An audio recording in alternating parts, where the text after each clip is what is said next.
He did nothing wrong, yet he was attacked by a white passenger. Let's see how the black man fights back. The drink hit him before anyone could react. Cold, sticky, intentional.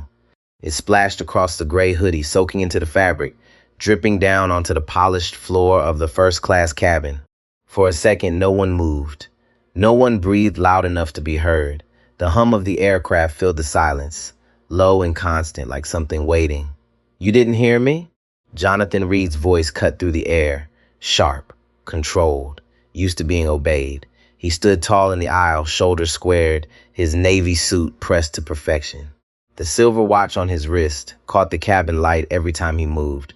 Everything about him signaled status, not quiet success, but visible power. In front of him, Ethan Brooks stayed seated.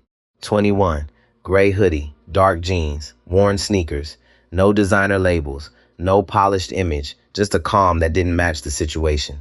Ethan looked down at the stain spreading across his chest. His fingers brushed the wet fabric, slow, deliberate. He didn't rush to wipe it away. He didn't react the way people expected. 1 second. 2. Then he looked up. "This is my seat." His voice was even, not loud, but it carried. Jonathan let out a short laugh, not amused, dismissive. "Your seat?" He repeated. "Take a look around. This is first class." He turned slightly, just enough for the surrounding passengers to hear. "You really think you belong here?"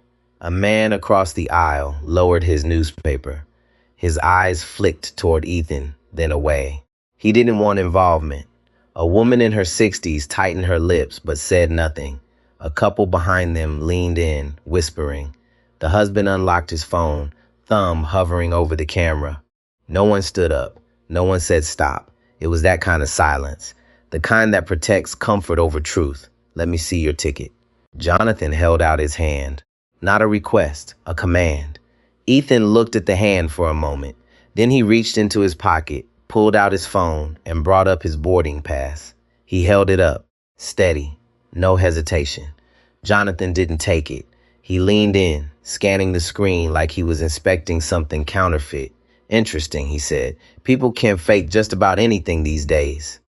A few soft chuckles broke out, uncertain, uneasy. Ethan didn't smile. He met Jonathan's gaze. "You can ask the flight attendant to verify it. Simple, direct." Jonathan didn't like that.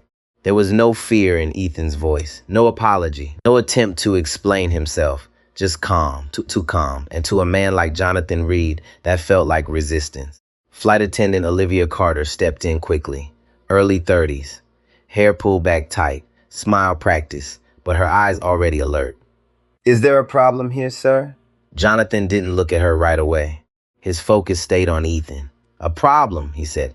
"There's a kid sitting in a seat he didn't pay for, and he refuses to move." Olivia turned to Ethan. Her tone softened slightly. "Sir, may I see your boarding pass?" Ethan handed her the phone. She looked, paused. Seat 2A, first class. Name Ethan Brooks. Everything checked out.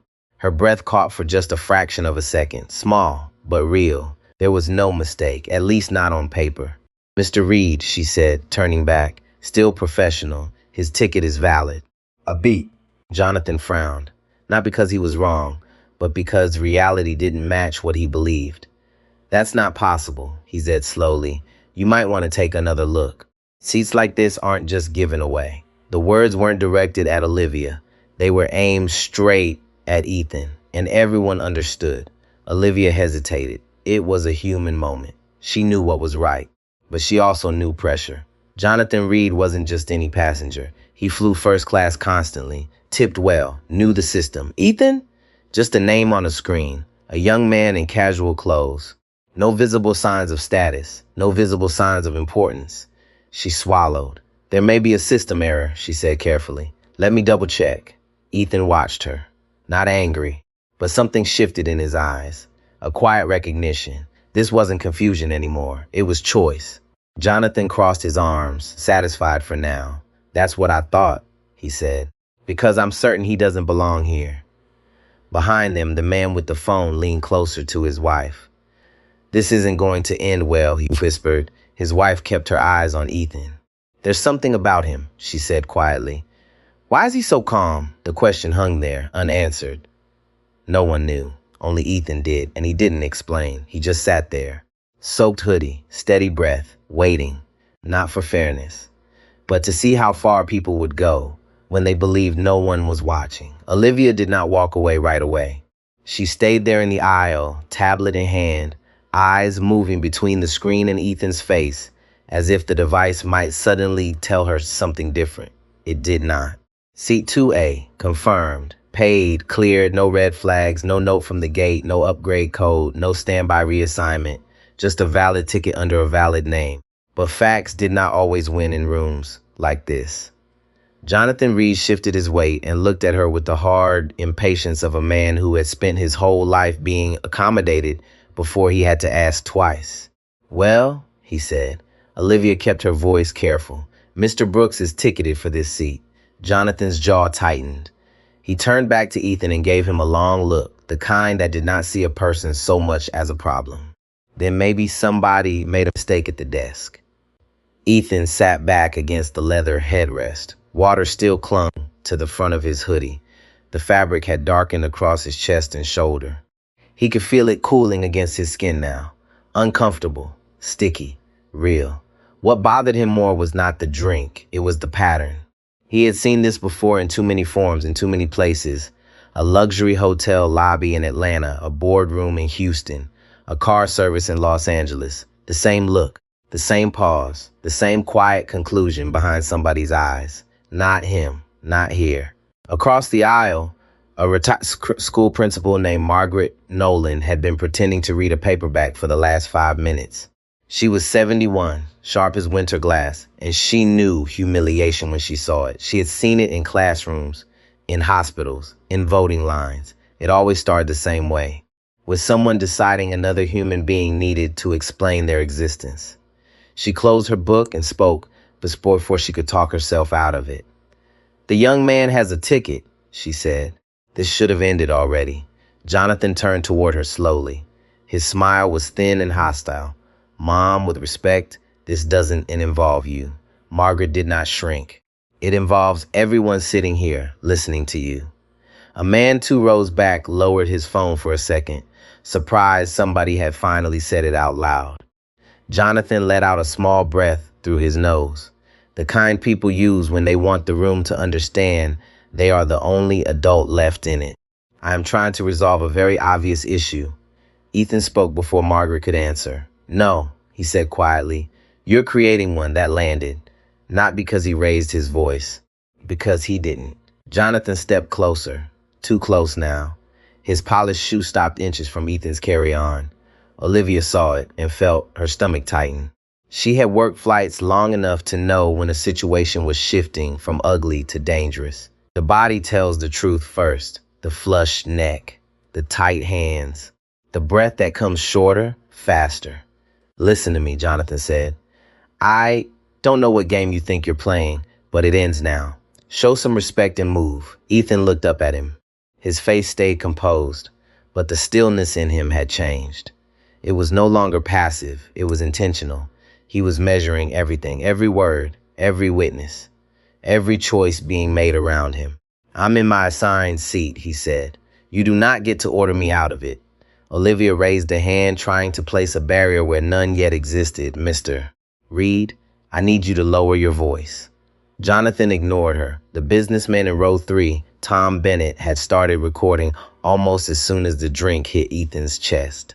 He was 58, from Phoenix, traveling to Miami for a medical conference. He had not meant to get involved. He hated conflict. His wife always said he would rather choke on bad service than send food back at a restaurant. But something about the way Jonathan was leaning over that young man made his chest feel tight. He angled the phone higher. The frame caught Ethan sitting still, Olivia standing tense, Jonathan in the aisle with one hand braced on the seat back, like he owned the row. Tom whispered under his breath, mostly to himself. "This is going to matter later." 2 rows behind him, a younger woman named Elena Perez heard that and felt a chill. She was 39, an emergency room nurse from Dallas, and she knew the look on Ethan's face. Not fear, not exactly. Restraint, the dangerous kind. The kind worn by people who understood that if they moved the wrong way, they would be blamed for the whole thing. Elena unbuckled her seatbelt quietly, not to step in yet. Just to be ready. Jonathan pointed at Ethan's chest. You think because you sit there and talk calmly, people don't see what this is? You people always do this. Push, test, manipulate. Olivia froze. The words hung there, unmistakable now. No coded language, no room for misunderstanding. Margaret Nolan shut her book for good. There it is, she said. That's what this was really about. Jonathan whipped his head toward her. Oh, spare me. No, Margaret said, voice firmer now. You spare us. Everybody in this cabin can hear exactly what you mean. The cabin air felt tighter by the second. People were no longer pretending not to listen. A flight attendant from business class peeked through the curtain, then stopped, sensing the temperature of the room before she even understood the words. Olivia's training told her to de-escalate, smile, redirect, separate the parties, keep the plane moving. But training had not prepared her for the weight of being watched while she failed to do the one thing that mattered. Protect the passenger being targeted. Mr. Reed, she said, and this time her tone changed, less polite, more official. You need to return to your seat now. Jonathan stared at her in disbelief. It was not just anger in his face anymore. It was insult. He was not used to resistance from anyone in uniform. Excuse me?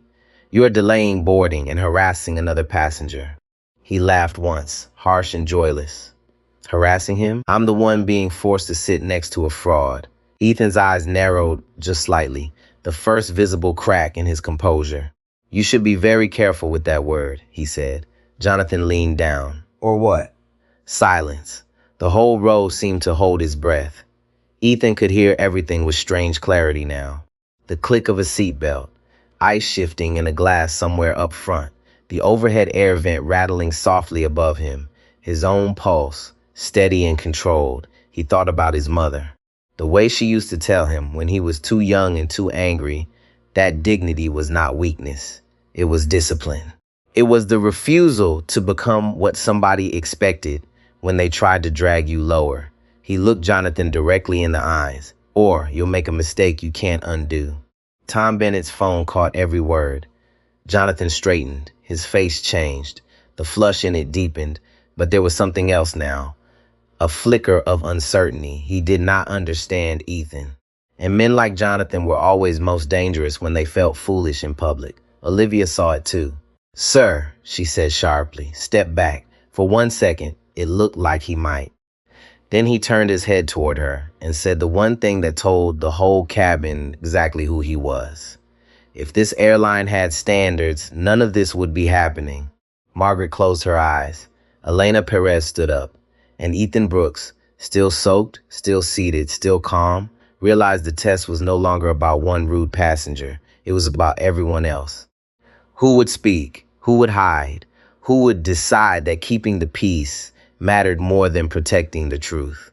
Boarding had completely stopped now. People at the front of the cabin were craning their necks. A gate agent outside the aircraft door noticed the delay and looked in confused. Another flight attendant moved toward the cockpit to alert the captain that something was wrong in first class. Jonathan did not notice any of it. He was too locked into his own outrage. He looked down at Ethan one more time, and the contempt in his voice turned colder, more personal. You don't belong here, he said, and everybody can see it. Ethan held his gaze. No, he said, they can see you. That was the moment the cabin changed, not because anyone knew who Ethan really was, not yet, but because truth had finally entered the room. And once it did, even the people who wanted to stay quiet could feel it pressing against them. The words sat in the cabin like smoke. No one could wave them away. No one could pretend they had not heard. Jonathan Reed's face hardened. The flush in his cheeks spread up toward his temples. For a second, he looked less like a powerful man in control and more like someone cornered by his own mouth. You're out of line, he said. Ethan did not move. No, Ethan said. You are. Olivia Carter drew in a breath through her nose and straightened her shoulders. Something in her had finally shifted. Maybe it was Margaret speaking up. Maybe it was the phones now plainly visible. Maybe it was the simple fact that the young man in the wet hoodie had shown more restraint than anyone else in the cabin. Either way, her voice came out firmer this time. Mr. Reed, I am instructing you to step back and return to your seat. Jonathan turned on her fast. You're instructing me? Yes, sir. His laugh came out brittle. This is unbelievable. I'm trying to protect the integrity of your premium cabin and you're taking his side? Olivia kept her chin level, though her pulse had started to pound. I'm taking the side of company policy and passenger safety. He stared at her.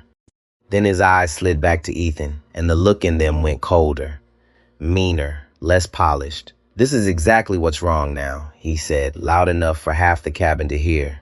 Nobody can say the obvious anymore. Everybody's so scared of being called something they just ignore reality. Margaret Nolan leaned across the aisle. Reality is that you threw a drink on a stranger because you didn't like how he looked. Jonathan snapped toward her. Stay out of it. Tom Bennett's phone kept recording. His hand had started to ache from holding it up, but he did not lower it. Not now. He had spent enough of his life watching bad behavior get cleaned up later by nicer words. He knew how memory changed once lawyers and corporate statements got involved.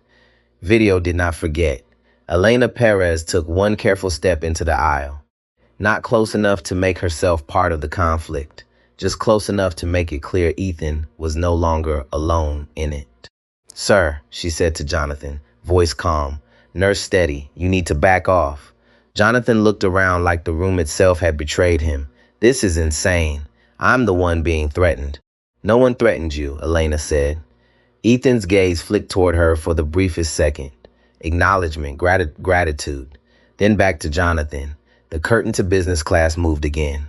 This time a tall man in pilot whites stepped through with quick, controlled strides. Captain Daniel Foster, 47, former Air Force, 20 years in commercial aviation. He carried himself the way men do when they have spent a lifetime believing calm authority could solve most things before they got messy. His eyes took in the scene fast. The wet hoodie, Jonathan in the aisle, Olivia standing rigid, phones out everywhere. What's happening here, he asked. Jonathan answered first, of course. This passenger is in the wrong seat. He's been argumentative, and now I'm being ganged up on for pointing out the obvious. Daniel's eyes moved to Olivia. She hesitated. That tiny hesitation told him more than her words would have. Miss Carter? Olivia swallowed. Mr. Brooks is ticketed for seat 2A. Mr. Reed objected. It escalated. Objected? Margaret said from across the aisle. He threw a drink on him. Daniel turned sharply. Did that happen? No one answered immediately. Then Tom Bennett spoke without lowering his phone. Yes, I recorded it. That changed the air. You could feel it. Jonathan felt it too. His shoulders pulled back. He lifted his chin, trying to climb back into the version of himself that worked in boardrooms and charity galas and private clubs. I tossed water, he said, because this kid was provoking me and your crew wasn't handling it. Daniel looked at Ethan first time. Really looked young, composed, soaked. Not a trace of panic. Not a trace of drunkenness. Not the posture of someone causing chaos for sport. Sir, Daniel said, what is your account of what happened? Ethan answered in the same even tone. I boarded, sat in my assigned seat. Mr. Reed decided I did not belong here. He demanded proof. Your flight attendant verified my ticket. He didn't like that answer. Then he threw a drink on me. Daniel nodded once. Small, controlled. Jonathan made a disgusted sound. That is an absurdly selective version. Tom lifted his phone a little higher. Mine has the full version. There it was again, truth entering the room from a different angle. Daniel exhaled slowly. He knew one thing already. This flight was not pushing back on time. He also knew something else. Whatever happened next would follow him. To the chief pilot's office. To operations. To any review board that asked for statements. He had to get control back. Mr. Reed, he said, voice flat now, you need to return to your seat immediately. Jonathan blinked. You're kidding. No, sir. And what about him? Daniel did not look away. He is in his seat. That should have ended it. It did not. Because men like Jonathan Reed often mistook consequences for insult. He stepped closer to Ethan again, though not as close as before. His hands opened and closed once at his sides. "So that's it?" he said. "You're all just going to let him sit there after pulling this stunt?" Ethan's expression changed almost imperceptibly. Not softer, if anything, harder. "I haven't pulled anything," he said. Jonathan barked a laugh. "Please, you walk in here dressed like that, take a first-class seat, and expect nobody to ask questions?" "People ask questions," Ethan said. "I answered them." Jonathan's voice rose. No. "You played smart. That's what this is. You know exactly what you're doing. You provoke. You stay calm. You make everyone else look crazy." Olivia closed her eyes for half a second. There was no fixing this now. Not with softer wording, not with polite deflection. The rot was fully visible. Margaret Nolan leaned back in her seat and folded her arms. You are doing a fine job of that yourself. A short, involuntary laugh slipped from someone in row 3. Then another, not because anything was funny, because the truth had finally started puncturing the performance. Jonathan heard it, and humiliation hit him harder than reason ever could. His face changed again. That was the moment Ethan saw it. The line being crossed in Jonathan's mind. The shift from wanting to win to wanting to hurt. Elena Perez saw it too.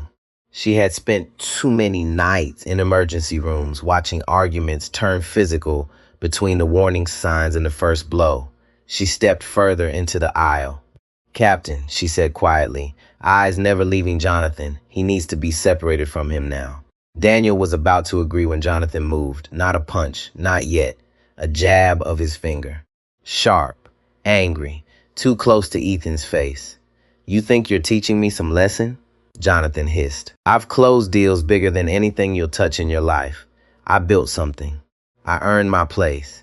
People like you just walk in and expect it handed over." The cabin went cold. Even the people who had wanted no part of this could no longer pretend the issue was a seat.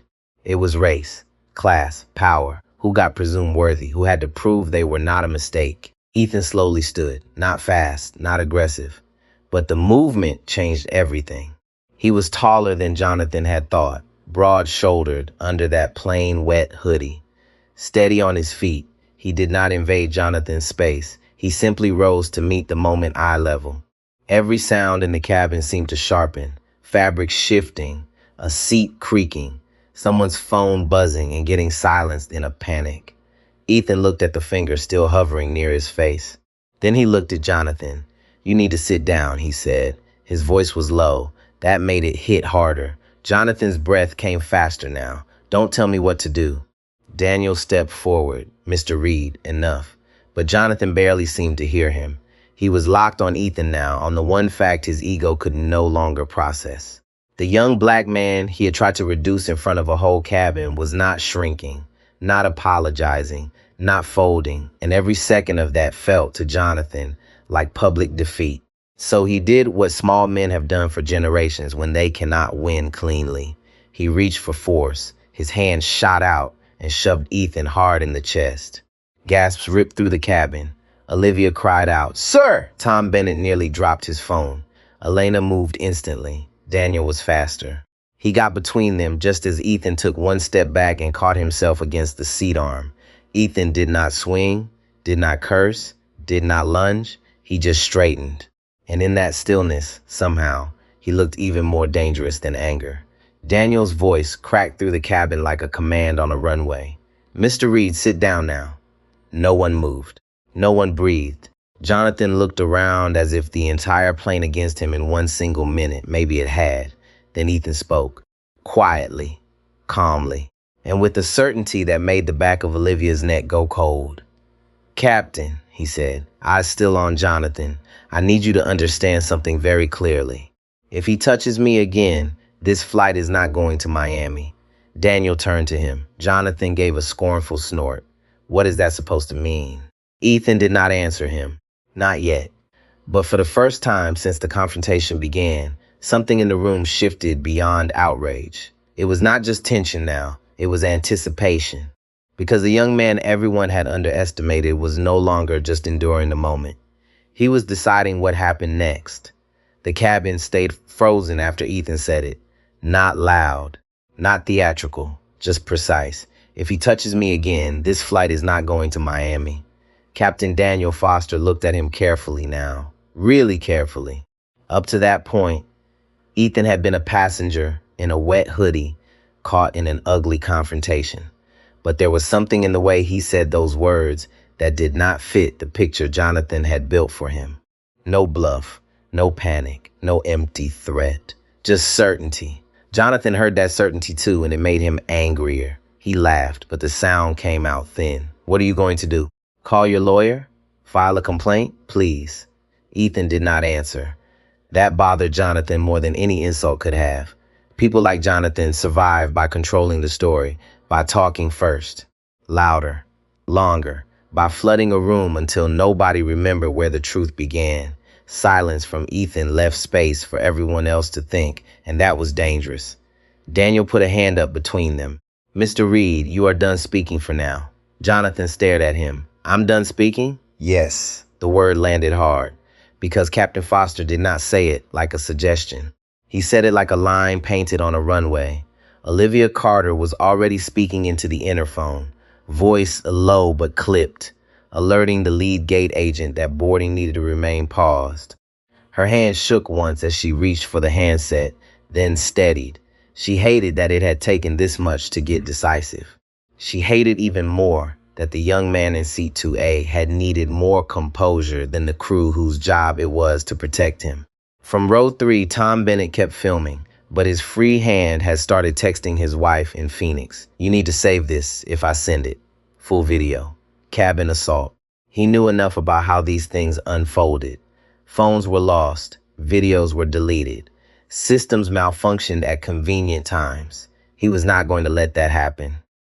Margaret Nolan looked across at Ethan, and for the first time since the confrontation began, she allowed herself to wonder who he actually was. Not because money mattered to her. It did not. But because he carried himself like a man who knew exactly how institutions worked. Like somebody used to making decisions, not begging for fairness from them. Elena Perez stayed in the aisle, angled between Jonathan and Ethan, without making herself the story. Her voice came low to Daniel. You need airport police at the door before this goes any further. Daniel gave the smallest nod. He had already reached the same conclusion. The plane around them felt suddenly too small, too bright, too public. A first-class cabin designed for quiet luxury had become something else entirely. The leather seats looked colder now, the polished armrests more severe. Every little sound seemed amplified, ice settling in a glass. The rattle of an overhead vent, the click of a pen from somewhere near the galley. Jonathan shoved both hands into his pockets and rocked back on his heels, trying to recover the upper hand. This is absurd. He shoved me with his attitude, and now I'm being treated like a criminal. Ethan finally spoke again. You threw a drink on me. Then you put your hands on me. Jonathan snapped back, because you provoked me. That is not a legal defense, Margaret said. A few passengers exhaled at once. Not laughter this time. Recognition. Jonathan swung toward her. Would you stop inserting yourself? I'm an American citizen on a commercial aircraft, Margaret said, calm as a judge. I'm already inserted. Daniel almost smiled despite himself. Almost. Then the cockpit door opened again, and First Officer Ryan Cole stepped halfway out, confusion written across his face. Younger than Daniel, mid-30s, efficient, usually unshakable. Captain, operations is asking if we're still expecting push in the next few minutes. Daniel did not turn. No. Tell them we have a cabin incident and need station support immediately. Ryan looked past him and finally saw the wet hoodie, the recording phones, Jonathan still standing too close. His expression changed. How serious? He asked. Daniel's answer was short. Serious enough. Ryan disappeared back into the cockpit. Jonathan's face tightened. That, more than anything so far, told him he was losing control. Delays meant reports.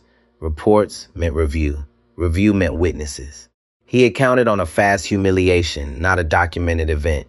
He shifted tactics. His tone dropped lower. Smother. Corporate. Captain, let's not overreact. The young man and I clearly had a misunderstanding. We can settle this like adults if he moves to another seat and we move on. Tom Bennett actually lowered his phone for a second in disbelief, then raised it again. Ethan turned his head slightly and looked at Jonathan the way a person might look at a fire after it had already spread too far to deny. A misunderstanding? Ethan repeated. Jonathan spread his hands. That's right. Ethan's eyes went colder. You told me I did not belong here. You accused me of fraud. You threw a drink on me. You shoved me. In front of a plane full of people. That was not a misunderstanding. That was a choice. No one spoke. Even Jonathan knew he had no clean response to that. Olivia stepped back into the aisle. Airport police are on their way. This time, Jonathan did not hide his alarm fast enough. It flashed across his face, then vanished. But everyone near him saw it. There is no need for police? He said quickly. This has gotten blown out of proportion. Elena folded her arms. That happened when you put your hands on him. Jonathan glared at her. You need to mind your own business. Elena held his gaze. When somebody gets assaulted in a closed cabin, it is my business. That word settled over the rows. Assault, stronger than argument, cleaner than debate. Daniel felt the weight of it too. Once that word was in the air, every decision mattered more. His own included. He looked at Ethan. Sir, I need your full name for the incident report. There was a beat. Then Ethan answered. Ethan Brooks. Daniel nodded. Do you have identification on you? Jonathan made a sound of triumph, like he had been waiting for this exact moment. Yes, he said. Exactly. Let's see some ID. Daniel shot him a look sharp enough to stop him. I wasn't speaking to you. For the first time since boarding, Jonathan actually went quiet. Ethan reached slowly into the pocket of his damp hoodie. No sudden motion, no drama. He pulled out a slim black wallet, worn at the edges, and handed over a driver's license. Daniel took it. Texas license. Ethan James Brooks, address in Dallas. Age 21, everything normal. But as Daniel handed it back, Ethan reached into the wallet again. This time he did not take out another card immediately. His fingers paused, just slightly, on something inside. Daniel noticed. So did Olivia. So did Margaret, Tom, Elena, and even Jonathan, whose eyes sharpened with fresh suspicion. Ethan looked at Daniel. His voice was lower now, more private. But everyone close heard it. Captain, before airport police step onto this aircraft, I'm going to give you one chance to handle this correctly. Jonathan barked out a laugh. Listen to him. Daniel did not. Because he had heard that tone before, not from loud men, from important ones, from federal inspectors, from corporate counsel, from the kind of people who did not need to shout because systems moved when they spoke. What do you mean? Daniel asked. Ethan held his gaze. I mean, the next 5 minutes are going to determine whether this stays an ugly passenger incident or becomes something much bigger for your airline. Olivia felt a chill move through her arms. Jonathan scoffed, but not as confidently now. This kid thinks he's a king. Ethan still did not look at him. No, he said, I think your airline has a problem. That line hit Daniel harder than he expected. Because beneath everything else, he knew it was true. He had seen complaints, subtle patterns, passengers treated differently. Younger black travelers questioned more often in premium cabins. Elderly Hispanic passengers asked for extra verification. Women traveling alone treated as if they were confused about upgrades. He had told himself it was inconsistency, bad training, a few weak employees, not culture. Now he was staring at the possibility that culture had just erupted in row 2, in front of 30 witnesses and a half dozen active cameras. From the jet bridge came the sound of fast footsteps, then a knock at the cabin door. Station police. No one moved. No one even seemed to breathe. Ethan finally removed the second card from his wallet. Black, heavy, plain, not flashy. He held it between 2 fingers for a second, looking at Daniel only. Then he said, very calmly, you should read this before you let them come in. And for the first time since the confrontation started, Captain Daniel Foster felt something deeper than stress. He felt dread.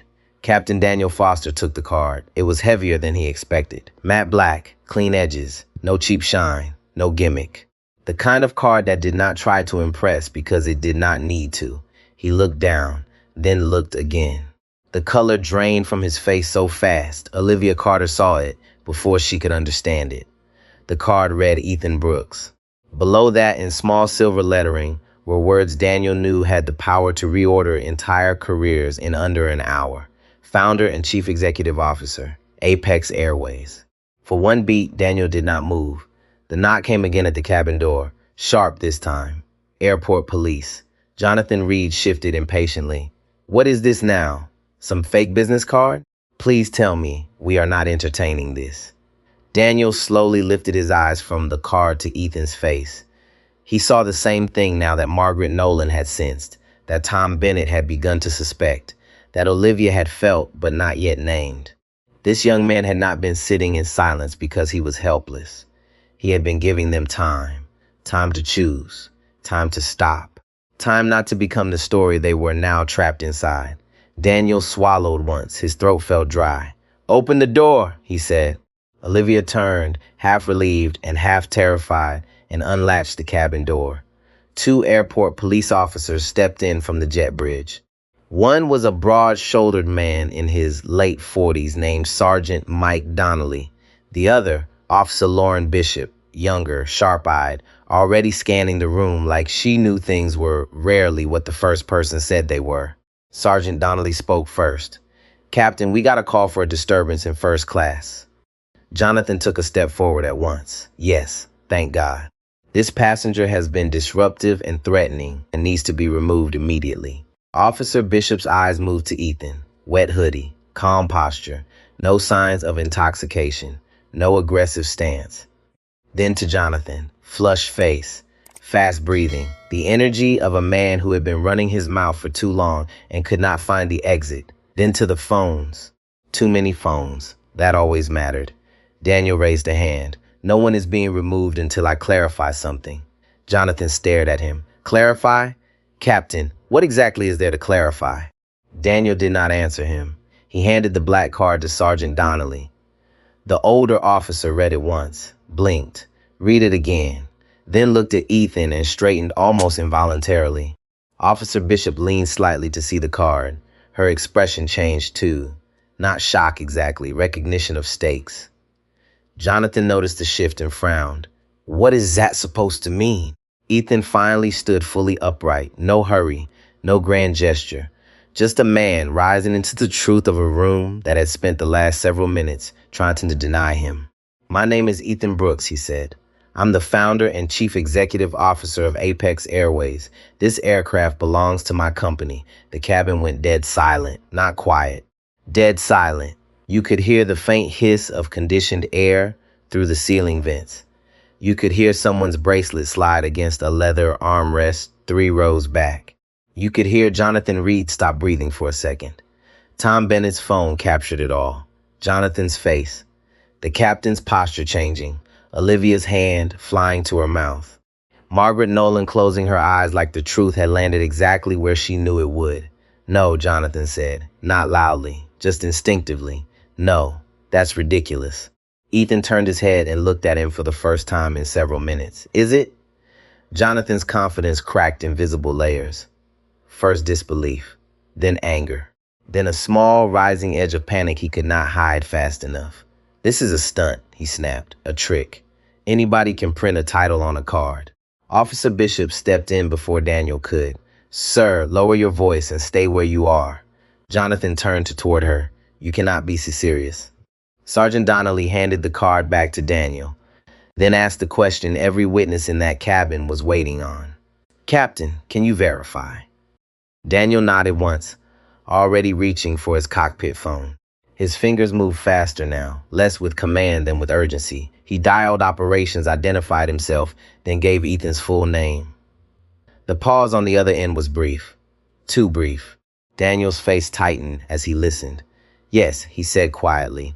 Understood. He hung up. No one spoke. Jonathan's eyes to his face desperately now, looking for an out, a crack, a reason this could still be somebody else's mistake. Daniel turned, and every word he spoke next sounded heavier than the one before it. Mr. Brooks is confirmed. That was it.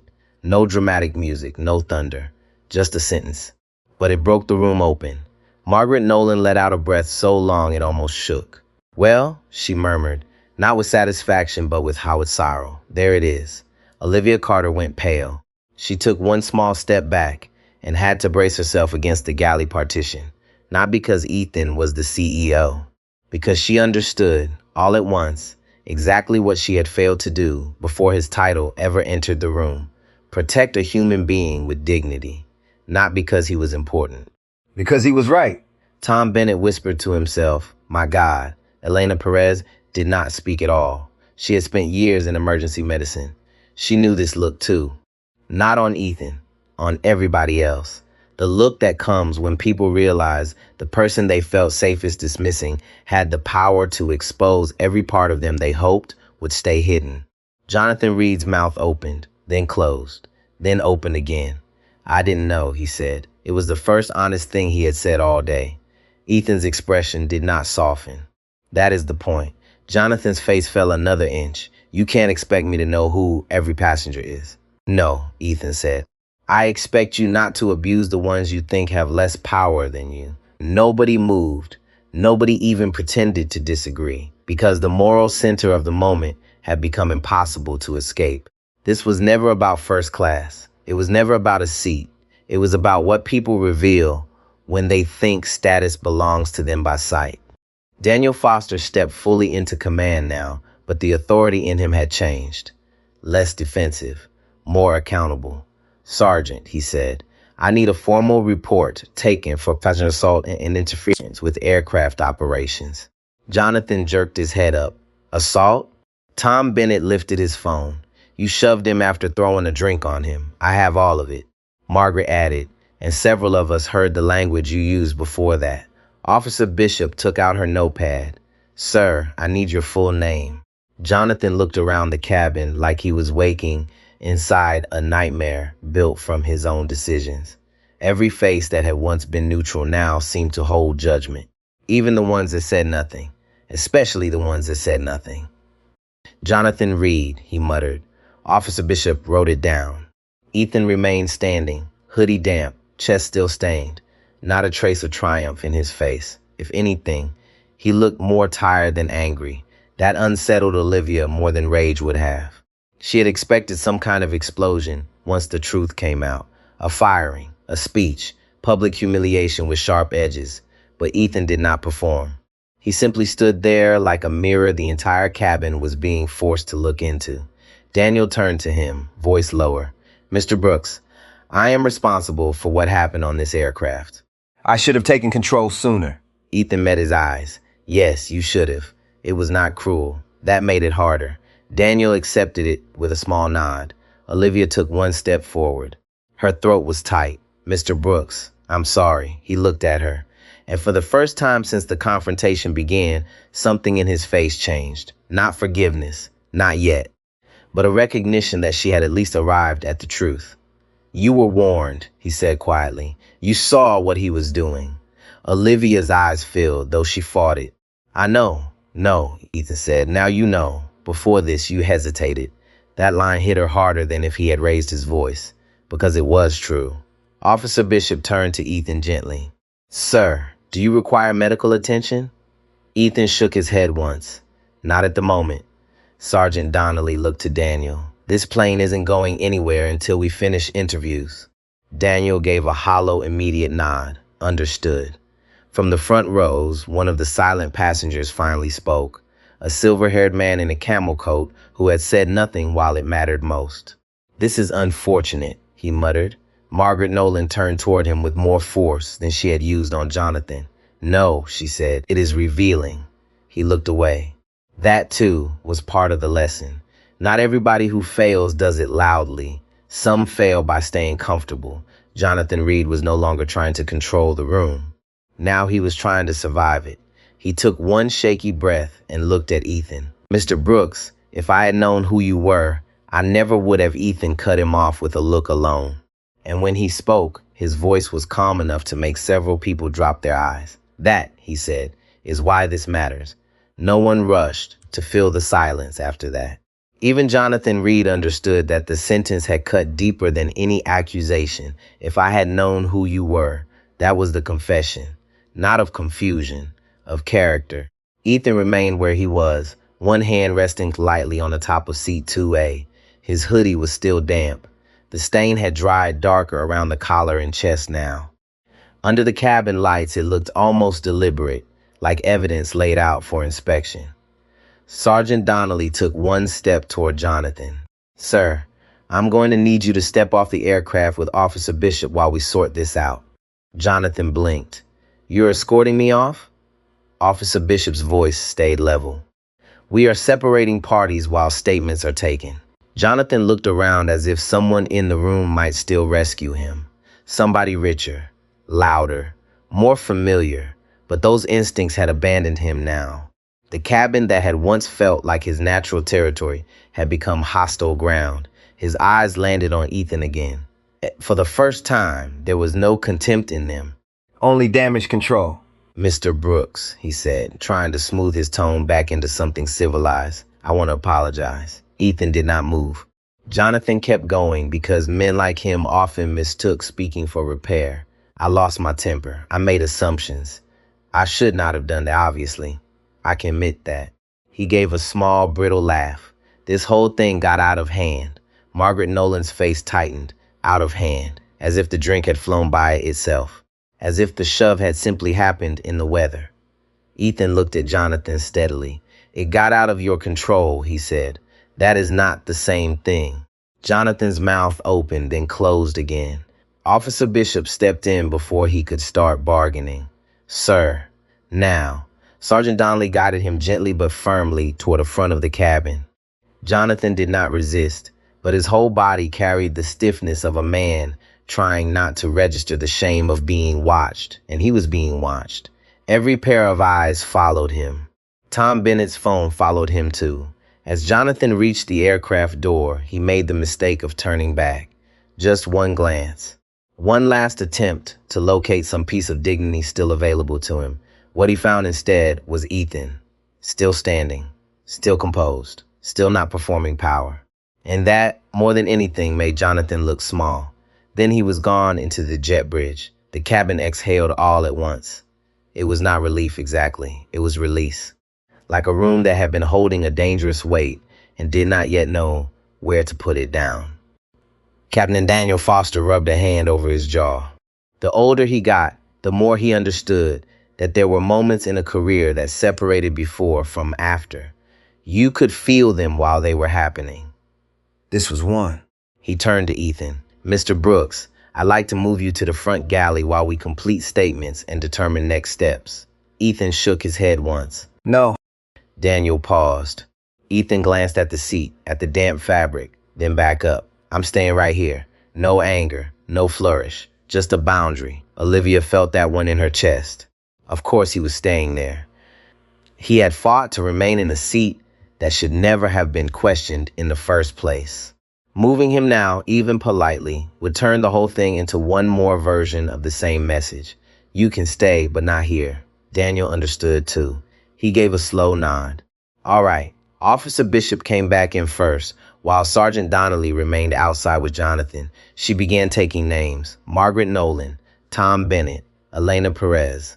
The silver-haired man in the camel coat, who had called the situation unfortunate, introduced himself as Walter Crane, though his voice held the fragility of someone ashamed of how little he had done. Tom sent the video to his wife, to his personal email, and to a cloud folder before he let Bishop view it. Smart, quiet, thorough. She watched the recording once with the volume low, then again with the sound on. In the video, Jonathan's voice was unmistakable. The drink throw was clear. The shove was clearer. And Ethan, in every frame, stayed what he had been from the beginning. Calm, contained, human. "That's enough for probable cause on assault," Bishop said quietly to Donnelly when she stepped back out onto the jet bridge. Several nearby passengers heard her. The murmur that followed was small, uneasy, but it moved through the front cabin like a current. Olivia sat down in the jump seat for the first time in nearly 15 minutes. Her knees had started to shake.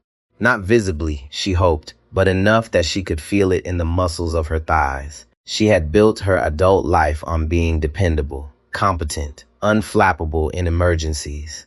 Yet what haunted her now was not Jonathan's violence. It was her own delay, that soft, career-minded hesitation, the extra minute, The extra chance she gave the wrong man. Ethan looked over at her, not with cruelty. That somehow made it worse. You knew before the rest of them did, he said. Olivia swallowed. I knew his ticket was valid. That's not what I mean. She dropped her eyes, because she knew exactly what he meant. Elena Perez sat back down slowly, palms flat against her knees, letting her breathing settle. She had seen physical trauma thousands of times. Broken wrists, collapsed lungs, stabbings, drunk driving victims. But what always stayed with her longest was moral cowardice. The moments when somebody could have interrupted harm while it was still small enough to stop. Margaret turned toward Ethan. Young man, I'm sorry nobody spoke sooner. Ethan's face softened, just a little. You did. I should have sooner, she said. He considered that, then gave one short nod. Maybe. But you did. That mattered to her more than he knew. Because people over 60 understand something younger people often do not. Regret ages badly. It hardens if you do not answer it. At the front of the cabin, Daniel's phone rang. He took one look at the screen and stepped aside. It was operations leadership. Of course it was. Videos were already moving. He answered with his back half turned to the cabin, but his voice still carried in pieces. Yes, I understand. No, this is not rumor. Yes, he has been verified. Yes, the police are involved. No, we are not departing on schedule. That last line spread through the rows faster than any formal announcement could have. They were not leaving, not yet, not because the weather had turned, not because of maintenance. Because one man had believed first class belonged to him by sight, and the whole machine around him had bent too far before it stopped.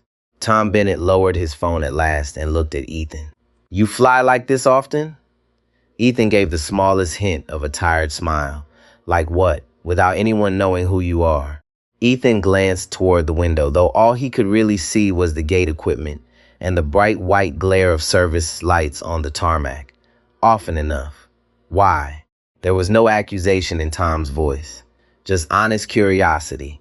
Ethan took a breath before answering. The tempo of the room slowed with him. Because policies on paper don't tell you the truth, he said. People do, especially when they think the person in front of them has no leverage. Nobody interrupted. Even Daniel, still on the call, listened with half his attention pulled toward that sentence. Ethan went on, quieter now. My mother used to say, you find out what people believe about human dignity when there's nothing in it for them. He looked down at the water stain on his hoodie. She was usually right. The line hung in the air, not as a speech, as memory, as the kind of lesson that gets built one injury at a time. Margaret Nolan put her paper back in her handbag. She knew there would be no reading on this flight today. Your mother sounds wise. She was a public school counselor in Baltimore, Ethan said. She spent 30 years teaching kids how to carry themselves through rooms that had already decided things about them. Margaret's eyes warmed. Then she gave you the right tools. Ethan looked at her. She gave me discipline. Some days that feels like armor. Some days it feels expensive. That line landed differently. Softer, but deeper. Because everyone in that cabin had just watched what it cost him to stay controlled while somebody else came apart. Daniel ended the call and turned back. His face looked older than it had 20 minutes earlier. Mr. Brooks, he said, senior leadership is requesting to speak with you before we make any further decisions. Ethan's expression did not change. They can come here. Daniel nodded again. He was doing a lot of nodding now, not out of weakness, out of recognition. The center of authority on that aircraft had shifted, and everybody knew it. Olivia stood up slowly from the jump seat. Would you like a towel? A clean shirt, maybe?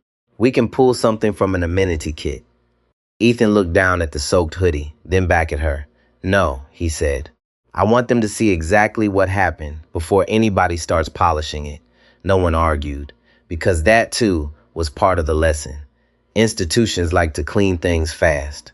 The spill, the language, the report, the memory. But some moments need to stay visible long enough to do their work. On the jet bridge outside, Jonathan Reed was still talking, trying to explain, trying to shrink what he had done into something manageable. But inside the cabin, the story had already moved past him. This was bigger now. Bigger than one ugly man. Bigger than one crew failure. Bigger even than one delayed flight. The people in that cabin could feel it. The passengers with their phones. The captain with his report. The flight attendant with her shame. The old teacher with her late courage. The nurse with her measured anger. And at the center of it, a young man in a wet gray hoodie who had been underestimated for exactly the reason this story would not end at the gate. The jet bridge filled with new footsteps. Faster, more urgent, less controlled. Two men in tailored suits entered first, followed by a woman carrying a tablet close to her chest, like it held something fragile and dangerous at the same time. Their badges were clipped clean at the waist. Airport corporate, not cabin crew, not operations, higher. They stopped just inside the aircraft door. Their eyes went straight to Ethan, not to the captain. Not to the police. To him, that alone told the entire front cabin everything it needed to know. The taller man stepped forward, mid-50s, silver hair, measured movements. His name was Richard Halpern, regional vice president, the kind of man who usually controlled rooms without raising his voice. Right now, his control was thinner than usual. "Mr. Brooks," he said. No smile, no small talk, just acknowledgement. Ethan did not stand. He stayed exactly where he had been the entire time. Seat 2A gray hoodie. Water stains still visible. "You're late," Ethan said. Richard took that without flinching, but it landed. "We moved as quickly as possible once we were informed." Ethan's eyes held his. "You were informed before I revealed who I was." That stopped Richard for half a second. A clean hit. The woman behind him, Claire Watkins from legal, shifted her grip on the tablet. She already understood the exposure. Not just a passenger incident. Not just a complaint. Pattern. Negligence. Delay. The kind that multiplied when it reached the wrong ears. Richard inclined his head slightly. That's why we're here now. Ethan leaned back in his seat, calm again, but colder. "No," he said. "You're here because now it affects you. No one interrupted. Not Daniel. Not Olivia. Not the officers. Because the truth was no longer subtle." Richard exhaled slowly. "We take incidents like this very seriously." Tom Bennett muttered under his breath, just loud enough for Margaret to hear. "Not until they get expensive." Margaret gave the smallest nod.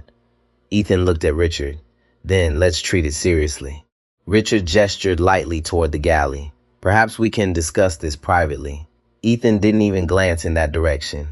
No, a simple word, but it drew a line across the entire situation. "We'll talk right here," Ethan said, in front of everyone who watched it happen. Claire Watkins stepped forward slightly. "Mr.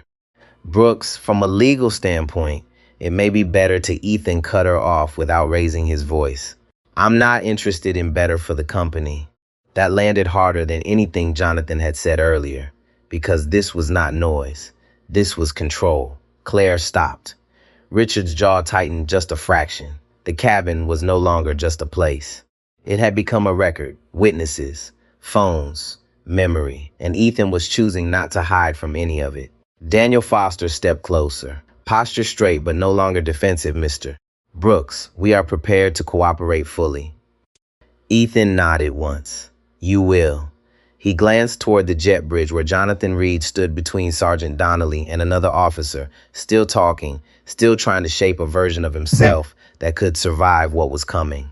Before anything else, Ethan said, "I want him formally removed from this flight." Daniel did not hesitate. "It's already in motion." Ethan held his gaze. "Not just this flight."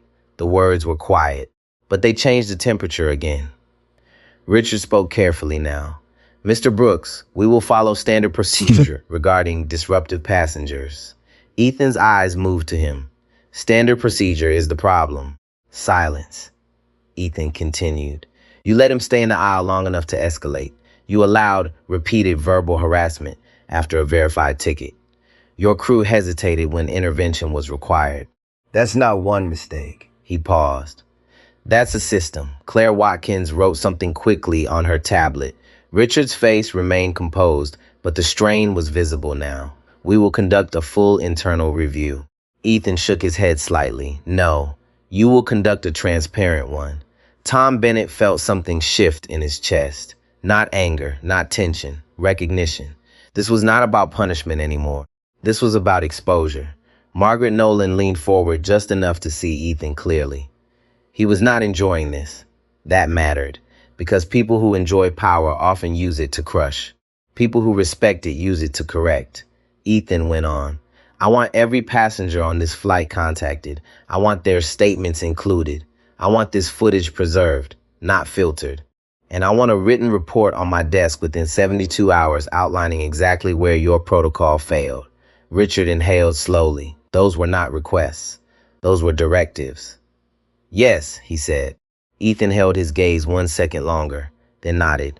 That was enough, for now.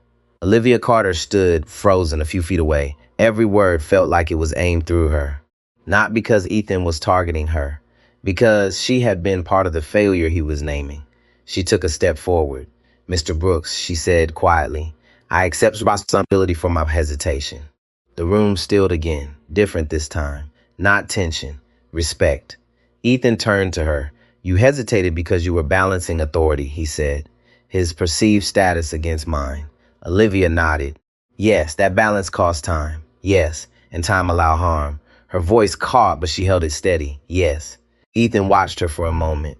Then he said something that shifted the entire tone again, then learned from it. Not punishment, not humiliation, expectation.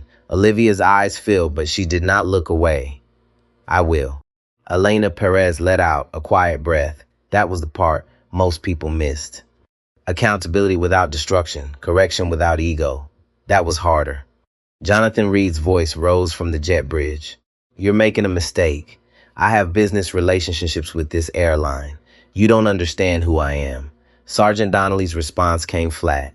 Sir, step forward. Jonathan resisted for half a second, just long enough for everyone to see it. Then he moved. The illusion was gone now, completely. Back in the cabin, Richard Halpern adjusted his jacket slightly. Mr. Brooks, regarding the remainder of this flight, we can arrange any accommodation you prefer. Ethan shook his head.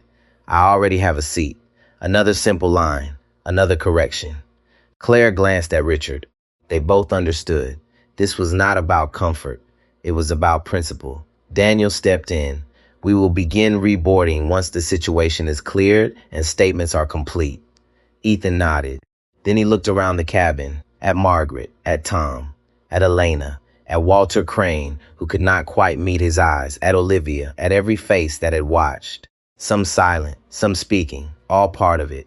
This didn't start with him, Ethan said quietly. No one asked who he meant. They all knew. It started with what people think they're allowed to do when they believe nobody important is watching. The words settled deep, not loud, not dramatic, but heavy, because now everyone understood. They had been watching, and still, for a while, nothing changed.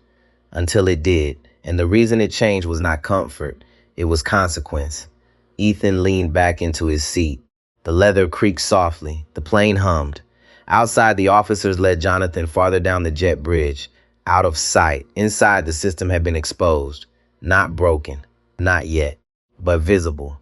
And once something becomes visible, it cannot return to what it was before. That was the real shift. Not the title, not the card, the mirror.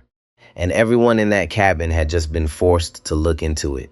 The door closed again, but the silence did not return to what it was before. It felt different now.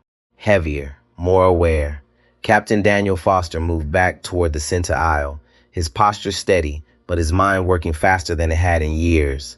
Every step he took now carried consequence. Every word would be remembered. Ladies and gentlemen, he said, voice controlled, we appreciate your patience. We are addressing the situation and will begin departure procedures once it is resolved. No one responded. Not because they did not hear him, because they were still processing what had just happened. In row 3, Tom Bennett finally lowered his phone completely. His hand had gone numb from holding it up so long. He flexed his fingers, then looked at the screen. The video was already uploading, a small progress bar, slow, but moving. He leaned back in his seat and exhaled. His wife had already replied, save everything, do not delete. He nodded to himself he would not. Margaret Nolan adjusted her glasses and looked across at Ethan again. There was no awe in her eyes, no fascination with his title. Only a quiet kind of respect that came from recognizing discipline when you saw it. You held your ground, she said softly. Ethan glanced at her. I had to. Margaret nodded. Most people don't. Ethan looked forward again. Most people aren't forced to. That line settled into her because it was true in a way that was uncomfortable. Across the aisle, Walter Crane sat stiffly, hands folded too tightly in his lap. He had spent his entire career in finance, risk management, forecasting, calculating outcomes. But none of that had prepared him for the simple weight of doing nothing when it mattered. He leaned slightly toward Ethan. I should have said something sooner, he admitted. Ethan turned his head. Walter held his gaze for only a second before looking down again. I knew it was wrong, Walter said. I just thought it would resolve itself. Ethan studied him. That's how it keeps happening. Walter swallowed. There was no anger in Ethan's tone. That made it harder to ignore. Elena Perez rested her elbows on her knees, leaning forward slightly. She had seen this moment before, just in different rooms. The aftermath. The quiet inventory people took of themselves. You don't get better by knowing better, she said, looking at Walter. You get better by acting sooner next time. Walter nodded slowly. I understand. Elena did not soften it, do you? He hesitated, then answered more honestly. I think I do now. That was closer to truth.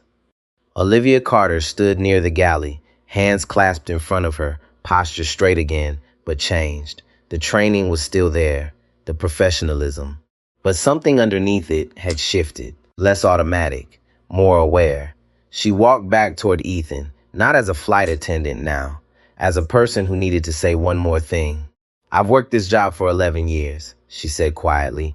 I've handled medical emergencies, evacuations, turbulence that sent carts into the ceiling.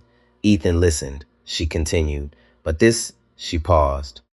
This is the first time I realized how easy it is to fail someone without raising your voice. Ethan nodded once. Most failures are quiet, he said. Olivia let that sit. Then she asked, carefully, what made you stay calm? That question was not about admiration. It was about understanding. Ethan leaned back slightly. My mother, he said again. Olivia gave a small smile. You mentioned her. Ethan's eyes softened just a fraction. She used to say, if you let people pull you into their chaos, they stop being responsible for it. Olivia absorbed that. So you stayed in control. I stayed accountable, Ethan said. There's a difference. She nodded slowly, because she felt that difference now. Across the cabin, Richard Halpern and Claire Watkins stood near the door, speaking in low tones. Their conversation was tight, focused, strategic. This is already spreading, Claire said under her breath. If that video gets out before we frame it, Richard cut her off. We are not framing anything. Claire looked at him sharply. He held her gaze. Not this time. That surprised her. Richard rarely spoke like that. But he understood something she did not yet fully accept. This was not a situation that could be managed into something smaller, only faced. Or it would grow. Daniel approached them. We need to decide whether we delay further or deplane. Richard shook his head. We proceed, but we document everything. Daniel nodded. That aligned. For once. Back in seat 2A, Ethan sat quietly. The cabin moved around him again. Slowly, carefully, like people learning how to exist in a space that had just revealed something uncomfortable about all of them. A flight attendant from business class approached with a bottle of water. Sir, she said softly, may I? Ethan looked at her. She was younger, mid-20s. Nervous, but trying not to show it. He took the bottle. Thank you. She hesitated for a second, then added, I saw part of it from the curtain. Ethan waited. I should have stepped in, she said. Ethan shook his head slightly. You weren't the one assigned to this cabin. She frowned. That doesn't mean I didn't see it. He held her gaze, then said something that shifted her expression. Next time you will.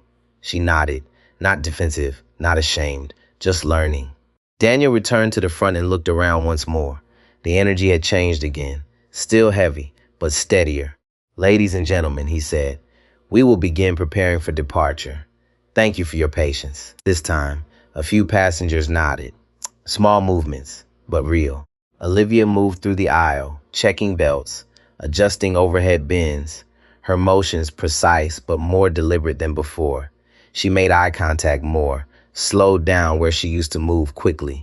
Ethan watched none of it directly. But he noticed. Always noticed. Tom Bennett leaned over slightly. You really going to keep flying like this? Ethan glanced at him. Like what?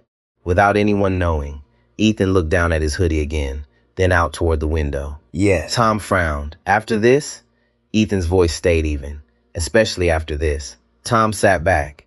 That answer stayed with him, because it meant this was not an exception. This was a method.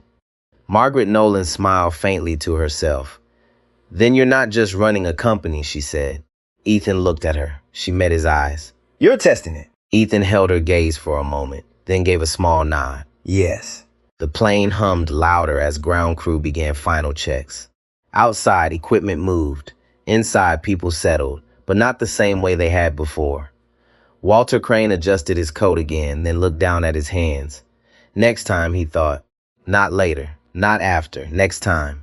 Elena closed her eyes briefly, then opened them again, scanning the cabin like she always did in a new environment. Safer now. But not perfect. Never perfect. Olivia returned to her jump seat, strapped in, ready, but changed. Daniel stood at the front one last second before heading back to the cockpit. He looked at Ethan. Not as a CEO, as a standard. Then he turned and walked forward. The cabin lights dimmed slightly, the door sealed. And as the aircraft prepared to push back, every person inside it carried something with them, not just a memory. A question. What would I do next time? And for the first time since the confrontation began, the answer felt less comfortable, but more honest. The aircraft pushed back slowly, almost reluctantly, as if even the machine understood it was carrying more than passengers now. Outside the windows, the gate lights slid away in long white streaks. The jet bridge pulled back. Ground crew gave their final signals. Inside, the cabin sat in a silence that was no longer tense in the same way as before. It was fuller, more awake. Captain Daniel Foster's voice came over the intercom. Calm, professional, familiar. Ladies and gentlemen, this is your captain speaking. We appreciate your patience. We'll be on our way to Miami shortly. Flight time this evening is estimated at 2 hours and 20 minutes. Please remain seated with your seatbelts fastened as we taxi. Nothing in his tone mentioned what had happened. Everything in the cabin did. Ethan sat by the window with the water bottle, untouched, in the seat pocket beside him. The stain on his hoodie had begun to dry in uneven patches. His phone rested face down on the tray table. He had not called anyone yet. That, more than anything, told Olivia Carter how controlled he really was. Most people would have been texting lawyers, or family, or posting. He was waiting until the plane was airborne, until the witnesses were settled, until the company could no longer scramble around the truth on the ground and hope to outrun it. Tom Bennett leaned across the aisle, just enough to be heard without intruding. You don't owe me an answer, he said, but are you all right? Ethan turned his head. For the first time since the whole thing began, the answer took a second. Yes, he said. Then, after a pause, not because it was fine, just because I've had practice. Tom sat back with that line. It had no self-pity in it. That made it harder to hear. Margaret Nolan watched Ethan from behind her reading glasses and felt the old anger of a teacher who had spent decades watching children forced to become older than they should have needed to be. Practice. He was 21 years old and spoke about public humiliation like a man discussing weather patterns. As the aircraft turned toward the runway, Olivia moved through the final cabin checks one last time.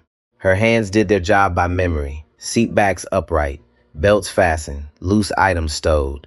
But inside her, everything was less automatic now. She stopped at Ethan's row. Their eyes met. She did not use the soft service voice this time. No script, no smile. Do you need anything before takeoff? Ethan looked at her for a moment. Then he asked a question she did not expect. Why didn't you stop him when he first demanded proof? She could have answered quickly. Company hierarchy. Pressure. Elite frequent flyer behavior. Human hesitation. All true. None enough. I let his confidence speak louder to me than your calm did, she said. Ethan held her gaze. That happens a lot, he said. She nodded once. I know that now. He looked away, toward the darkening window. Knowing after is expensive. That one stayed with her as she moved on. The engines rose, a low growing force. The aircraft gathered speed. The cabin pressed gently back into its seats. Then the nose lifted. Dallas fell away beneath them. The city lights spread out like a net of gold and white, then blurred into distance. For a few minutes after takeoff, no one spoke much. It was not fear. It was reflection. People looked out windows they had not planned to look through. They straightened magazines they were not reading. They replayed their own choices in private. Walter Crane did it in silence. The young business analyst 2 rows back did it with his hands still wrapped around a glass he had not sipped. The couple near the front did it by not looking at each other. And in seat 3C, a woman named Diane Mercer, who had watched the whole thing and said nothing because she didn't want trouble, opened the notes app on her phone and typed a single sentence. I knew it was wrong before I knew who he was. She stared at it a long time. Then she saved it, not because anyone would ask for her conscience in writing, because she needed to see the sentence somewhere outside herself. Once the climb smoothed out and the seatbelt sign remained on for a few extra minutes due to light chop, Ethan finally turned his phone over and unlocked it. He opened no social media, no camera, no messages. He pulled up a secure company app and entered a short sequence of commands. Olivia, strapped into her jump seat, saw the glow of the screen but not the words. Tom Bennett, across the aisle, saw only Ethan's face while he typed. No victory there. No thrill. Only focus. A moment later, Richard Halpern's phone vibrated from his jump seat in business class, where he had placed himself after reboarding to stay available but out of sight.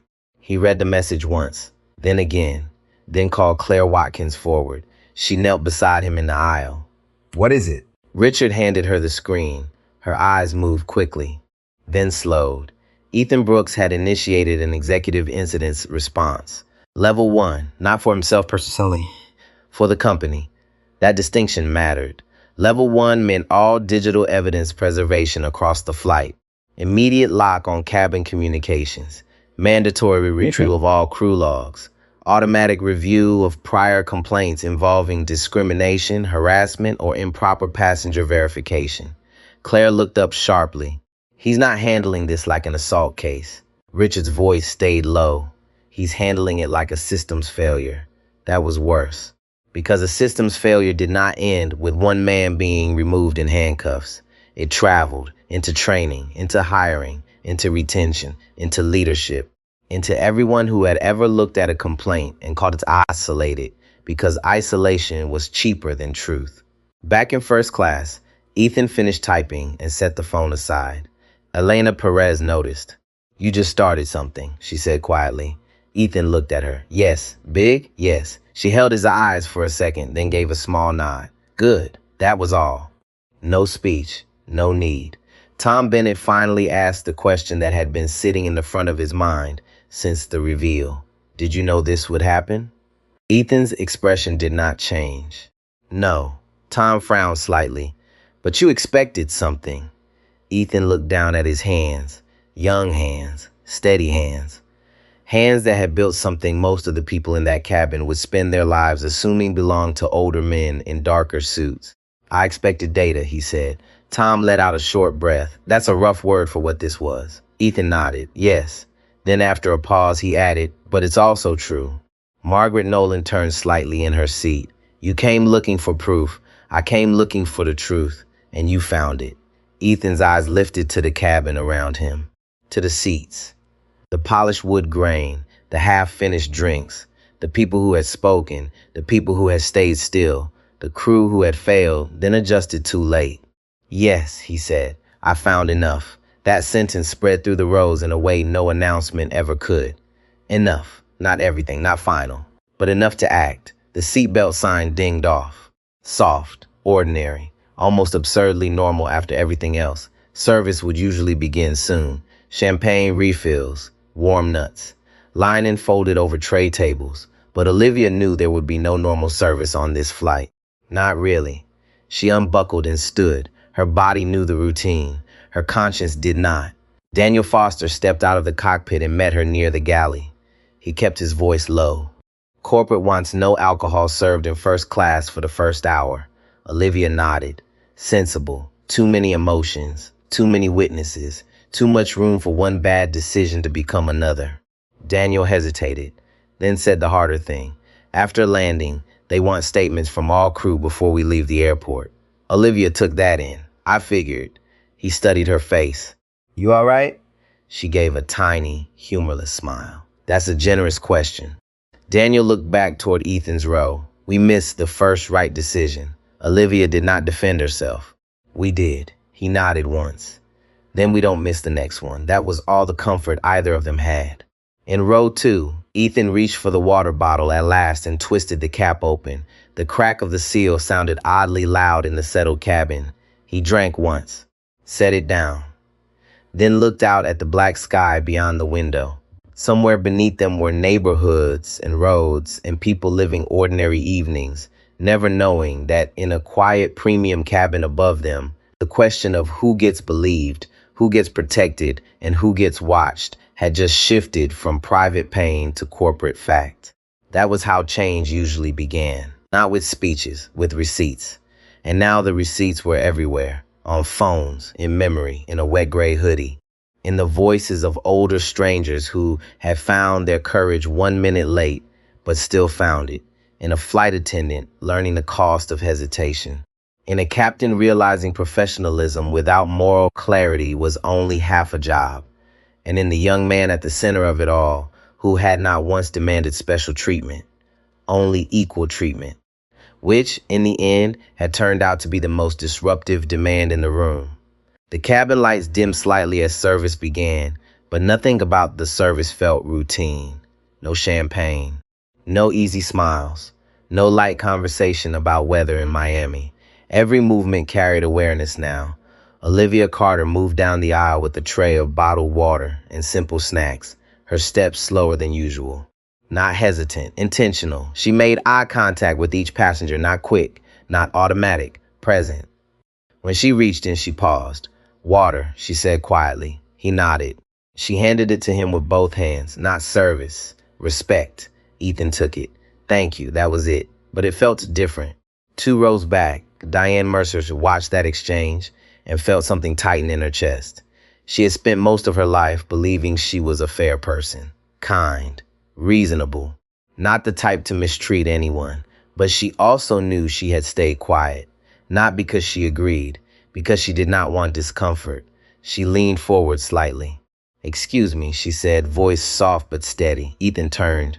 She held his gaze, forcing herself not to look away. I'm sorry I didn't say anything earlier. The words hung there.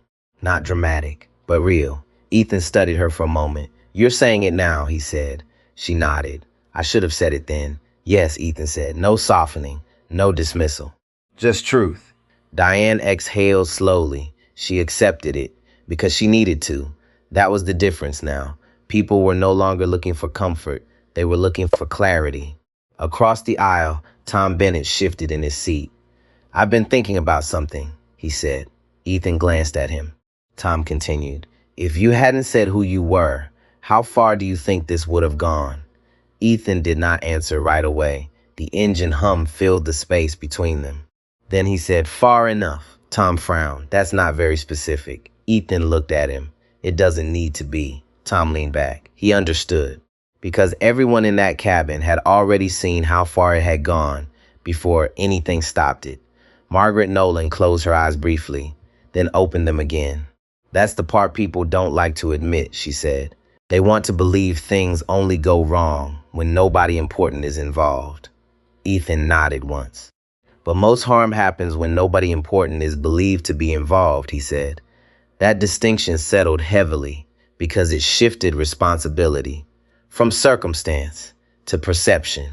Elena Perez stretched her legs slightly, then leaned back. In the emergency room, she said, we have a saying, you treat the wound you see, but you look for the one you don't. Ethan glanced at her. She held his gaze. This wasn't about a seat, she said. No, Ethan replied. It wasn't. Up front, Richard Halpern stood near the galley, reviewing messages on his phone. The situation was no longer contained to the aircraft. Notifications stacked one after another. Internal alerts, external inquiries, media monitoring flags. Claire Watkins stood beside him.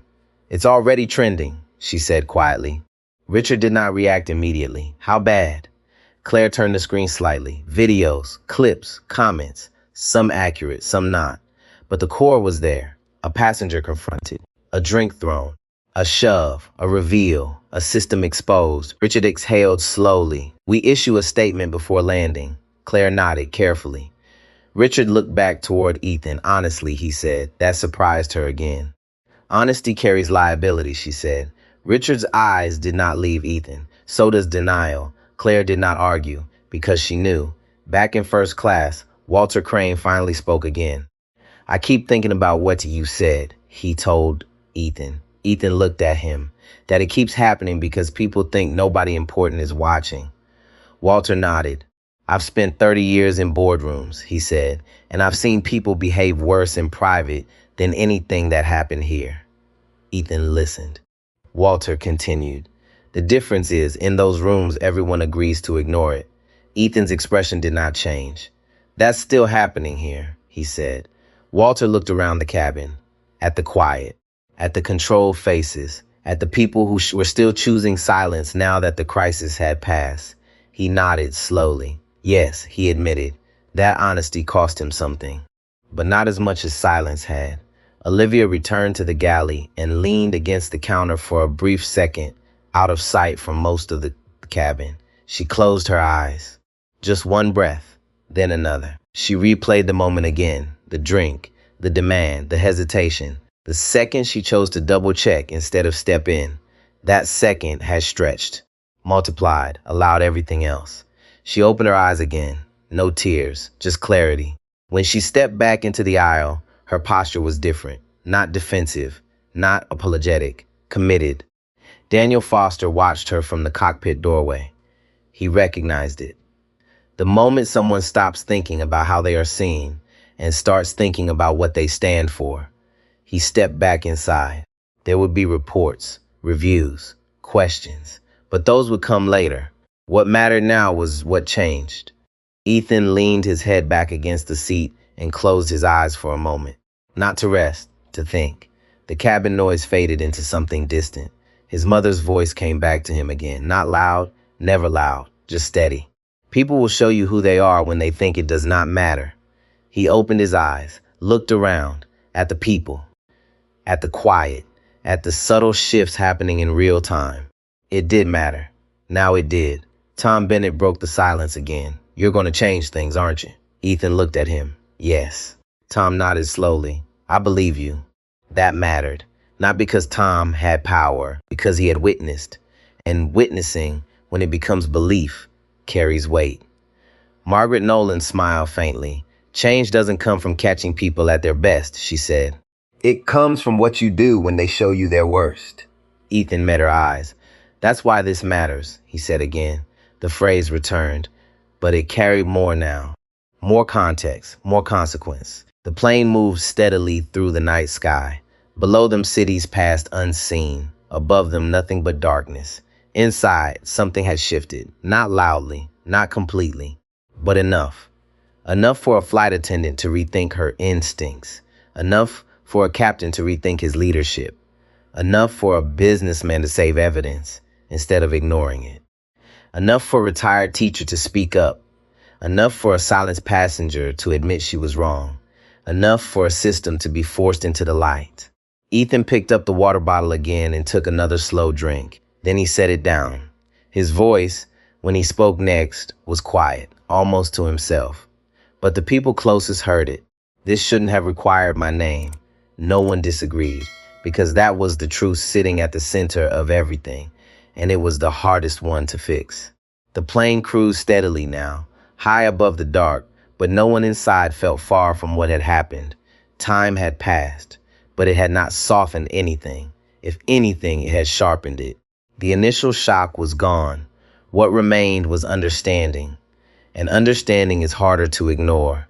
Richard Halpern stepped forward again from the galley, this time without Claire beside him.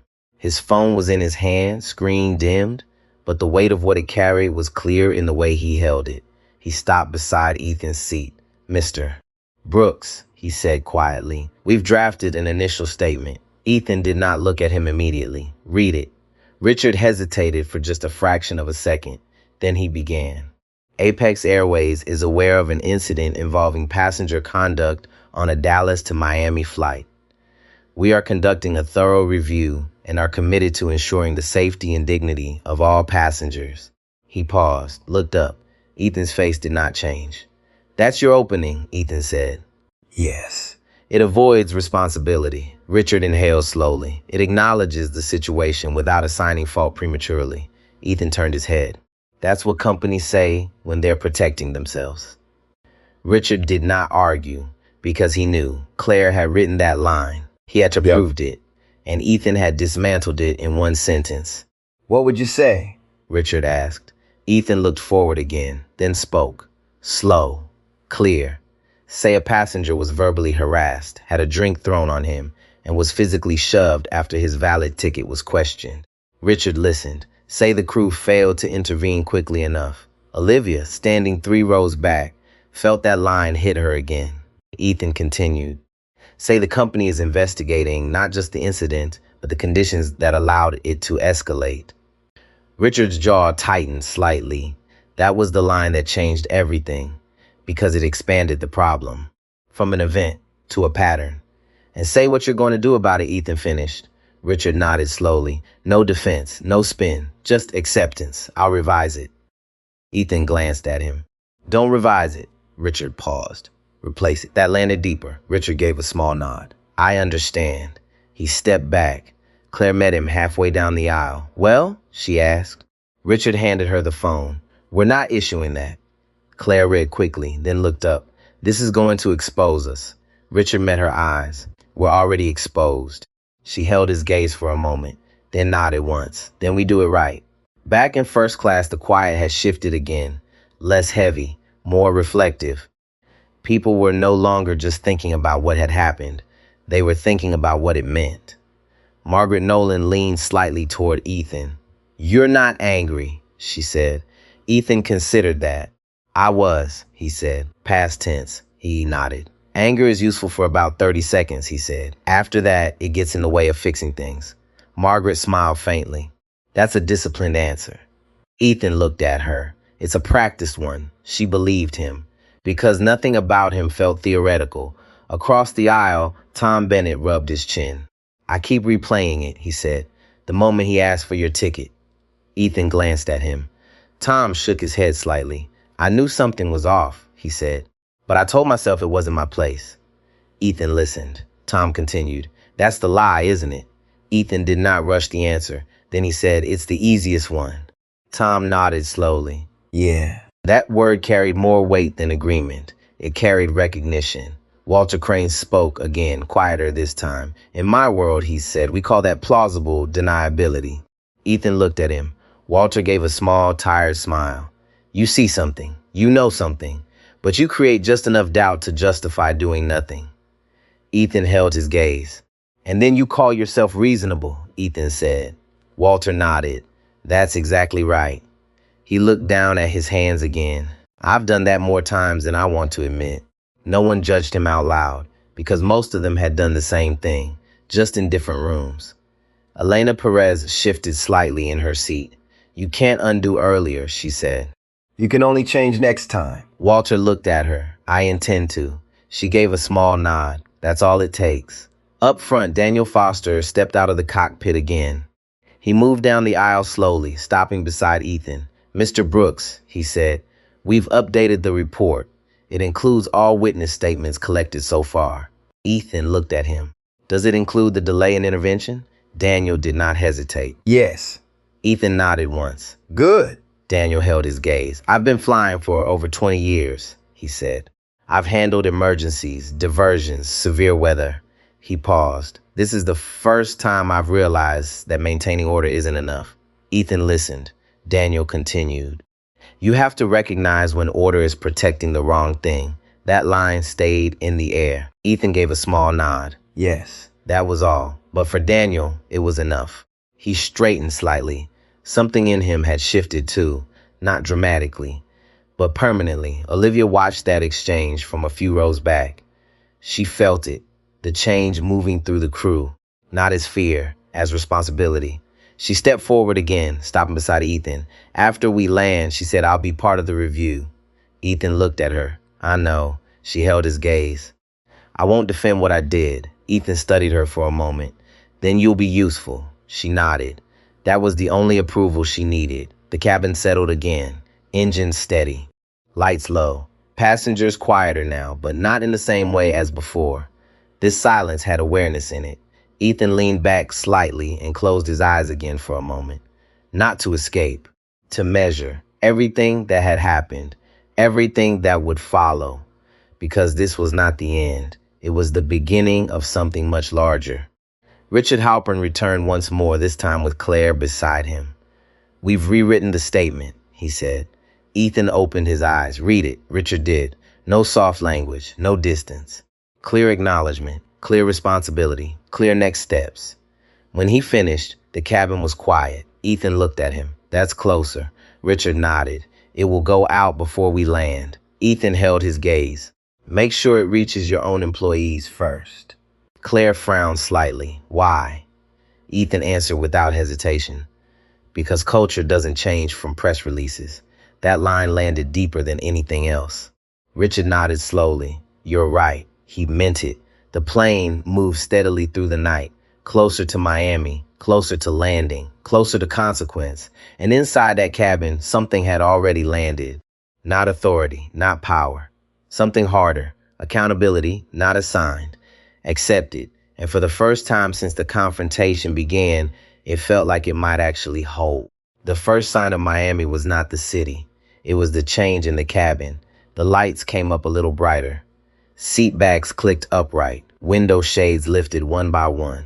And with that small return to routine, everyone felt the weight of where this flight was actually heading. Not just to another gate, to the moment after.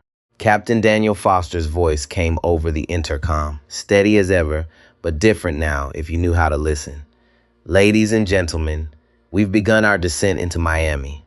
Local time is a little after 9 in the evening. Weather is clear. We expect to be at the gate shortly. Please return your seats to the upright position and ensure all carry-on items are stowed. The words were standard. Nothing about the cabin was.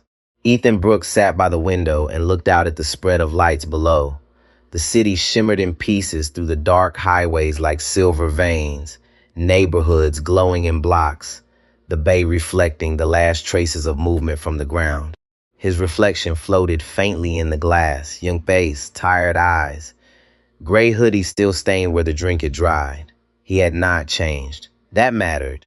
Olivia Carter noticed him glance at the stain once, just once, before he looked away. She understood why he had kept it. Not as theater, as record.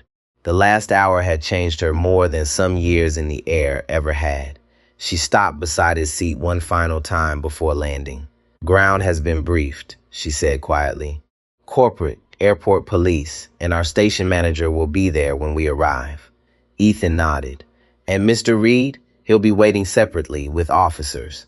Ethan took that in without expression. Olivia hesitated, then said the thing that had been pressing against her all through descent.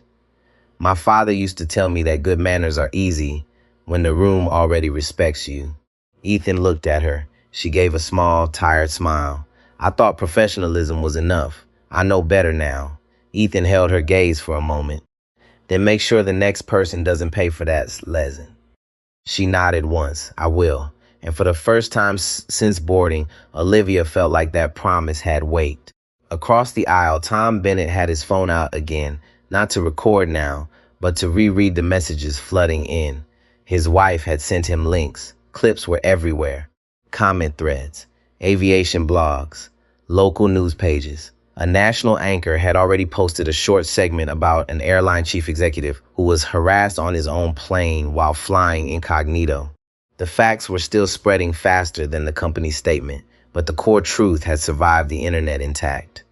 That was rare. Tom leaned toward Ethan. It's already out, he said. The full video is moving. Ethan nodded. It needed to. Tom studied him. Most people, he thought, would be angry in a louder way. They would be talking about revenge, lawsuits, firing squads, and suits. But Ethan had never seemed driven by revenge. He seemed driven by something harder, standards. Tom sat back and looked down at his hands. He was 62 years old. He had lived long enough to know that institutions only improved when people inside them were forced to confront what they had learned to call normal. This had been normal for somebody. That was the horror of it. Margaret Nolan looked over from her seat and said softly, "You turned a moment into a mirror." Ethan gave the faintest exhale. "It was already a mirror," he said. "Most people just don't like what they see in it." Margaret smiled without warmth. "That's true." Walter Crane, still quiet, still carrying the look of a man being rewritten from the inside out, cleared his throat. "I sent an email," he said. "No one responded at first." He looked at Ethan. "To my board. Different industry, but same culture. I told them we're reviewing complaint pathways and customer escalation patterns." He paused. "I'm not saying that to sound noble. I'm saying it because I recognize too much." Ethan turned toward him. Walter held his gaze this time. "That's how change starts," Ethan said. "Not with innocence, with recognition." Walter nodded. He would remember that line for a long time. The landing gear lowered. A low mechanical thud under the cabin floor. The city rose toward them now, closer, sharper, all soft distance gone. You could feel the descent in people's breathing. The final gathering of belongings, the straightening of jackets, the useless checking of phones despite airplane mode still on. But even those gestures felt subdued. Nobody wanted to be the first to break the mood. When the tires hit the runway, the sound came hard and brief. Then the reverse thrust pushed everyone slightly forward before settling. Miami rushed past outside in bands of light and shadow. They were here. The aircraft taxied longer than usual. No one complained. When it finally turned toward the gate, several people saw them at once, through the windows near the front. Station supervisors, airport police. A woman in a dark blazer with a company badge, waiting with the rigid stillness of someone already in the middle of a very bad night. Richard Halpern unbuckled before the seatbelt sign went off, then remembered himself and sat back down. That tiny mistake told Claire Watkins everything about the pressure he was under. The seatbelt sign dinged off. Still no one stood.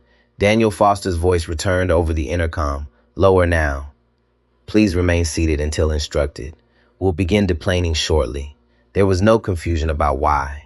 The aircraft door opened. Warm Florida air touched the cabin in a faint breath. Then the station manager boarded. Rebecca Sloan, late 40s, sharp suit, sharper eyes.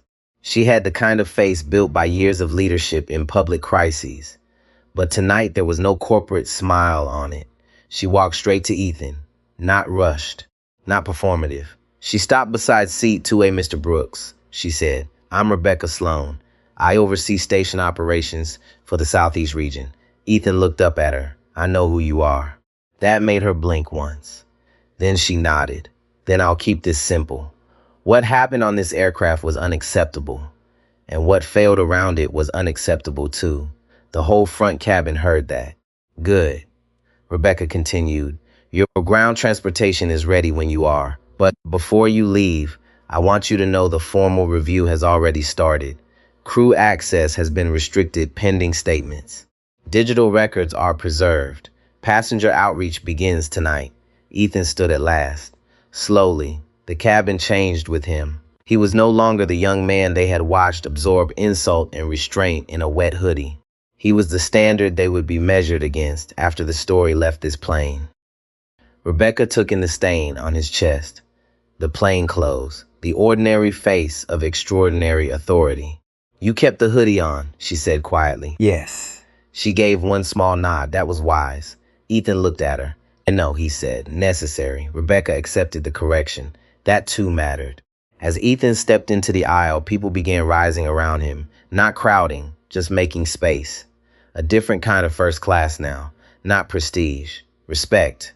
Margaret stood and touched his forearm gently. "Your mother would be proud of you," she said. Something flickered in Ethan's face then. Small, human, deeper than everything else. "I hope so." Tom Bennett stood too. If you need the original file, not just the upload, you have my number. Ethan took the card Tom offered. Thank you.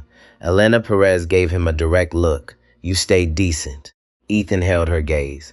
That was the job.